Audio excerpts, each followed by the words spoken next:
প্রথমেই দেখে নেব আজকের সংবাদ শিরোনাম। জানাবো আজকের বাছাই করা গুরুত্বপূর্ণ তাজা খবর। শুরুতেই শিরোনাম।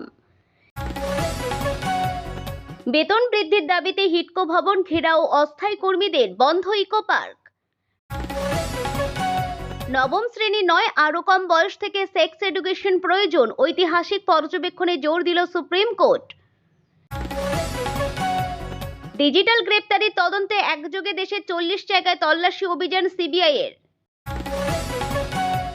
পার্শ্ব শিক্ষকদের নবান্ন অভিযানে পুলিশি বাধা, ধর্মতলায় ধুন্ধুমার। জায়গা দখল নিয়ে তুমুল বাকবিতণ্ডা, চলন্ত লোকালে পেপার স্প্রে ছুড়ে হুলস্থুল বাঁধালেন যুবতী, শিয়ালদায় চাঞ্চল্যকর ঘটনা। বঙ্গোপসাগরে নতুন ঘূর্ণাবর্ত, উত্তর ও দক্ষিণবঙ্গে কি প্রভাব পড়তে পারে? আসছি বিস্তারিত খবরে। বেতন বৃদ্ধির দাবিতে হিডকো ভবন ঘেরাও অস্থায়ী কর্মীদের, বন্ধ ইকো পার্ক। বেতন বৃদ্ধির দাবিতে নিউ টাউনের হিডকো ভবনের গেট আটকে বিক্ষোভ দেখানো হয় বৃহস্পতিবার সকাল থেকে। এই বিক্ষোভে যোগ দিয়েছেন নিউ টাউনের বিভিন্ন জায়গায় হিডকোর সব অস্থায়ী কর্মীরা। বেতন বৃদ্ধি, প্রতি মাসে পে স্লিপ, কর্মচারীদের জন্য বর্ষাকাল এবং শীতকালের বিশেষ পোশাক, মাসে 4টে ছুটির টাকা পাওয়া সহ মোট 11 দফা দাবি নিয়ে শুরু হয়েছে বিক্ষোভ কর্মসূচি। নারকেল বাগান সংলগ্ন হিডকো ভবন ঘেরাও করে সংস্থার অস্থায়ী কর্মচারীরা বৃহস্পতিবার দুপুরে হিডকো কর্তৃপক্ষ পরিচালিত বিভিন্ন দর্শনীয় স্থান সহ অন্যান্য দপ্তরের অসংখ্য কর্মচারীরা ওই বিক্ষোভ কর্মসূচিতে সামিল হয়েছিলেন। আন্দোলনকারীদের তরফে আবুল হাসান জানিয়েছেন, বর্তমানে কর্মচারীরা যে বেতন পান তাতে সংসার চালানো কার্যত অসম্ভব হয়ে উঠেছে। তাই মূলত বেতন বৃদ্ধির দাবিতে এই প্রতিবাদ। হিডকোর সকল স্টাফ বিক্ষোভে অংশ নেওয়ায় ইকো পার্ক থেকে শুরু করে Rabindra Tirtha, aircraft museum, Nazrul Tirtha, Arman village, Snehodiya, Swapnobhor, Biswa Bangla gate, mother wax museum সহ হিডকোর বিভিন্ন সাইট বন্ধ হয়ে যায়। কালো কাপড় বেঁধেও কালো পতাকা নিয়ে হিডকোর গেট বন্ধ করে চলে আন্দোলন। আন্দোলনকারীরা হুঁশিয়ারি দেন, তাদের দাবি মানা না হলে অনির্দিষ্টকালের জন্য সব বন্ধ করে দেওয়া হবে। বিক্ষোভ চলাকালীন হিডকো ভবনের ভেতরে কাউকে প্রবেশ করতে দেওয়া হয়নি। এদিন শান্তিপূর্ণ বিক্ষোভ শেষে আন্দোলনকারীদের তরফ থেকে একটি প্রতিনিধি দল নিজেদের দাবি সম্পর্কে একটি ডেপুটেশন হিডকো ভবনে জমা দিয়েছেন। নবম শ্রেণী নয়, আরো কম বয়স থেকে সেক্স এডুকেশন প্রয়োজন, ঐতিহাসিক পর্যবেক্ষণে জোর দিল সুপ্রিম কোর্ট। স্কুলের পাঠ্যক্রমে যৌন শিক্ষার সময়কাল নিয়ে ঐতিহাসিক পর্যবেক্ষণ দিল দেশের সুপ্রিম কোর্ট। বুধবার 8 অক্টোবর শীর্ষ আদালত জানিয়েছে, শুধুমাত্র নবম শ্রেণী থেকে নয়, বরং আরও কম বয়স থেকে এই ধরনের শিক্ষা পাঠ্যক্রমে যোগ করা উচিত।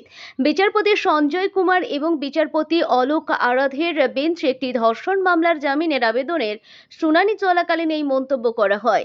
অভিযুক্ত নাবালক হওয়া এবং তার বিরুদ্ধে পক্সো আইনের মামলা থাকায় বেঞ্চ এই গুরুত্বপূর্ণ পর্যবেক্ষণ রাখে।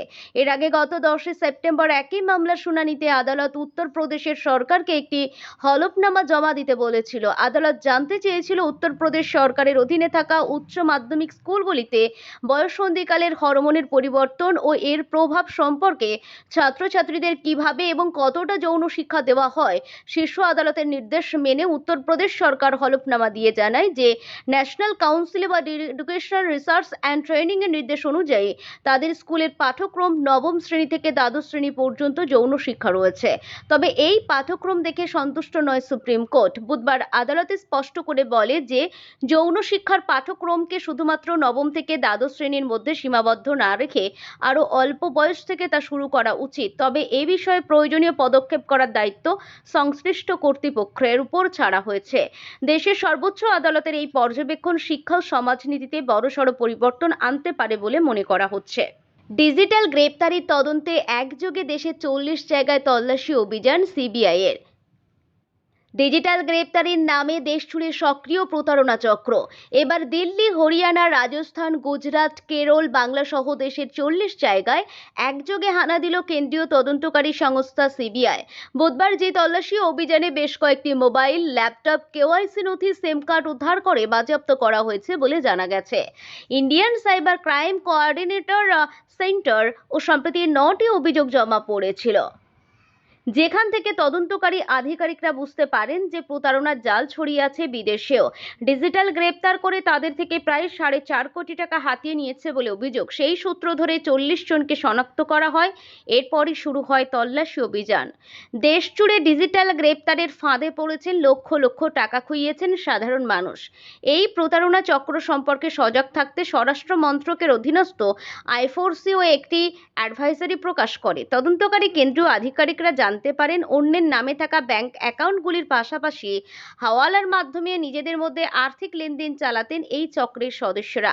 প্রতারণার কিছুটা টাকা এটিএম থেকে তোলা হতো আর বাকি টাকা বিদেশে পাঠিয়ে দেওয়া হতো বলে অভিযোগ। প্রায় 15,000 আইপি অ্যাড্রেস বিশ্লেষণ করে দেখা গেছে এই চক্রের মাথা রয়েছে কম্বোডিয়ায়। সেই মতো পদক্ষেপ শুরু কেন্দ্রীয় এজেন্সির। পার্শ্ব শিক্ষকদের নবান্ন অভিযানে পুলিশে বাধা, ধর্মতলায় ধুন্ধুমার। শূন্যপদে নিয়োগ, বেতন বৃদ্ধি সহ একাধিক দাবিতে বৃহস্পতিবার পার্শ্ব শিক্ষকদের নবান্ন অভিযান ঘিরে ধুন্ধুমার ধর্মতলায়।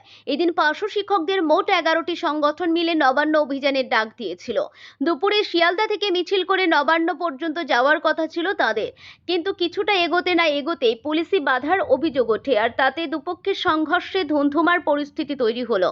পার্শ্ব শিক্ষকদের অভিযোগ, তাদের শান্তিপূর্ণ আন্দোলন দমনে যথেষ্ট কড়া অ্যাকশন নিয়েছে পুলিশ, যা কাম্য নয় মোটেও। এই অশান্তির জেরে ধর্মতলার মতো গুরুত্বপূর্ণ জায়গায় ভিড়াক্কার ব্যাহত হয়েছে যান চলাচলও। একাধিক দাবি আদায়ের জন্য আগেই জোট বেঁধেছিল পার্শ্ব শিক্ষকদের 11টি সংগঠন। তার নাম সমগ্র শিক্ষা বাঁচাও কমিটি। এই কমিটি আজ অর্থাৎ 9 অক্টোবর নবান্ন অভিযানের ডাক দিয়েছিল। বেশ কয়েক দফা দাবি নিয়ে নবান্নের স্মারকলিপি দেওয়ার কথা ছিল। সেই মতো শিয়ালদা থেকে দুপুরে মিছিল করে পার্শ্ব শিক্ষকদের এই সংগঠনের সদস্যরা SN ব্যানার্জি রোড ধরে এগিয়ে যান, কিন্তু ধর্মতলায় কলকাতা পৌরসভার সামনে তাদের সেই মিছিল আটকায় পুলিশ। এগোতে বাধা দেওয়া হয় বলে অভিযোগ, কিন্তু পুলিশি বাধা মানতে চাননি মিছিলকারীরা। পুলিশ ব্যারিকেড দিয়ে তাদের বাধা দিলে তা ভেঙে এগোতে চায় পার্শ্ব শিক্ষকদের একাংশ।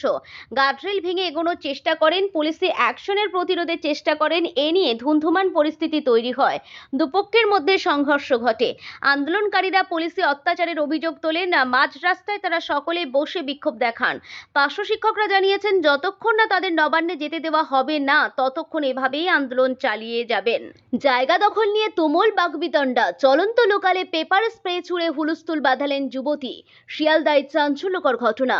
আসন নিয়ে বচসার জেরে চলন্ত লোকাল ট্রেনের মহিলা কামরায় পেপার স্প্রে ছেটানোর অভিযোগ উঠল এক যুবতীর বিরুদ্ধে। এই নজিরবিহীন ঘটনায় তীব্র চাঞ্চল্য ছড়ায় শিয়ালদাগামী একটি লোকাল ট্রেনে।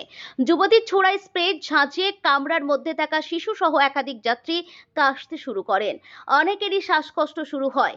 এই নাটকীয় মুহূর্তের ভিডিও রেকর্ডিং করেন ঘটনাস্থলে উপস্থিত থাকা অন্য যাত্রীরা।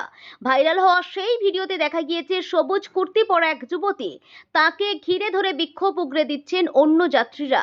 কামরায় শিশু থাকা সত্ত্বেও কেন তিনি এমন কাণ্ডজ্ঞানহীন কাজ করলেন, সেই প্রশ্ন তোলেন তারা। ভিডিওতে একজনকে বলতে শোনা যায়, এখানে বাচ্চারা রয়েছে, আপনি এটা কি করলেন? ঘটনার বিবরণ দিয়ে এক প্রত্যক্ষদর্শী নেট মাধ্যমে জানান, অভিযুক্ত যুবতী শিয়ালদা থেকে ট্রেনে উঠেছিলেন। এরপরই এক সহযাত্রীর সঙ্গে বসার জায়গা নিয়ে তার তুমুল বচসা শুরু হয়। অভিযোগ, নিজের পছন্দ মতো আসন না পেয়ে তিনি ব্যাগ থেকে পেপার স্প্রের বোতল বার করে অন্য যাত্রীর মুখে স্প্রে করার চেষ্টা করেন। সেই সময় অন্য এক যাত্রী তাকে বাধা দিতে গেলে আক্রোশে ফেটে পড়েন ওই যুবতী। এরপর ভিড়ে ঠাসা কামরার মধ্যে স্প্রে ছুটতে থাকেন। প্রত্যক্ষদর্শীর পোস্টে লেখা হয়েছে, সঙ্গে সঙ্গে সকলের কাশি শুরু হয়ে যায়। সকলে গলা নাক অসম্ভব জ্বলতে থাকে। কামরায় থাকা দুটি শিশু অসুস্থ বোধ করতে শুরু করে। এরপরই যাত্রীরা ওই যুবতীকে ঘিরে ধরে তার এই বেপরোয়া আচরণের কৈফিয়ত চান। পরে তাকে সরকারি রেল পুলিশের হাতে তুলে দেওয়া হয়। জিআরপি সূত্রে খবর, অভিযুক্ত যুবতীকে আটক করে জিজ্ঞাসাবাদ করা হচ্ছে। পুরো ঘটনাটির তদন্ত শুরু হয়েছে। এই ঘটনায় অভিযুক্তের কড়া শাস্তির দাবি তুলেছেন যাত্রীরা। তাদের মতে, আত্মরক্ষার জন্য ব্যবহৃত পেপার স্প্রে কখনোই অন্যকে আক্রমণের অস্ত্র হিসাবে ব্যবহার করা উচিত নয়। নেট মাধ্যমে এই একজন ঘটনার প্রতিবাদ করে লিখেছেন, যেখানে নিজেকে সত্যি অসুরক্ষিত মনে হবে সেখানেই পেপার স্প্রে ব্যবহার করা উচিত। কিন্তু এই মেয়েটি সমস্ত সীমা লঙ্ঘন করেছে। অন্য একজনের মন্তব্য, এই জঘন্য কাজটা করার পরেও তার মধ্যে কোনো অনুশোচনা দেখা যায়নি, পুরোটা ইচ্ছাকৃত অপরাধ। ফর আপডেট আবারও ঘূর্ণাবর্ত বাংলাদেশের কাছাকাছি, আবারও ঘূর্ণাবর্ত তার কিছুটা প্রভাব পড়বে পশ্চিমবঙ্গে। আলিপুর আবহাওয়া দপ্তর জানিয়েছে, আগামী 15ই অক্টোবর পর্যন্ত দক্ষিণবঙ্গের প্রায় সব জেলায় হালকা থেকে মাঝারি বৃষ্টিপাত হবে। বিশেষ করে উপকূলবর্তী এলাকাগুলিতে বৃষ্টির মাত্রা থাকবে বেশি বলে জানা গিয়েছে। আজ দক্ষিণবঙ্গের একাধিক জেলায় বৃষ্টির পূর্বাভাস জারি করেছে আবহাওয়া দপ্তর। উত্তর চব্বিশ পরগনা, দক্ষিণ চব্বিশ পরগনা, কলকাতা, হাওড়া, হুগলি, পূর্ব মেদিনীপুর ও পশ্চিম মেদিনীপুরে তুলনামূলকভাবে বেশি বৃষ্টি হবে বলে জানানো হয়েছে। পাশাপাশি নদিয়া, মুর্শিদাবাদ সহ অন্যান্য জেলাতেও বজ্রবিদ্যুৎ সহ বৃষ্টির সম্ভাবনা রয়েছে। কলকাতা, হাওড়া, হুগলি, উত্তর চব্বিশ পরগনা, দক্ষিণ চব্বিশ পরগনা, ঝাড়গ্রাম, পূর্ব মেদিনীপুর, পশ্চিম মেদিনীপুর, পূর্ব বর্ধমান, মুর্শিদাবাদ ও নদিয়ায় আবহাওয়া দপ্তর হলুদ সতর্কতা জারি করেছে। আজ কলকাতা পার্শ্ববর্তী এলাকায় ভারী বৃষ্টির সম্ভাবনা নেই, তবে বজ্রবিদ্যুৎ সহ 1-2 পশলা হালকা থেকে মাঝারি বৃষ্টিপাত হতে পারে। আবহাওয়া দপ্তরের পূর্বাভাস অনুযায়ী জানা গিয়েছে, আজ কলকাতার আকাশ মেঘাচ্ছন্ন, সর্বোচ্চ তাপমাত্রা প্রায় 31 ডিগ্রি সেলসিয়াস এবং সর্বনিম্ন প্রায় 25 ডিগ্রি সেলসিয়াস। প্রসঙ্গত, দক্ষিণবঙ্গে ঘূর্ণাবর্তের প্রভাবে রাজ্য জুড়ে বৃষ্টি চলবে আরও কয়েকদিন। আবহাওয়া দপ্তর নাগরিকদের সতর্ক থাকার পরামর্শ দিয়েছে। বিশেষ করে বজ্রবিদ্যুৎ চলাকালীন সময়ে খোলা জায়গায় অবস্থান না করার অনুরোধও জানানো হয়েছে।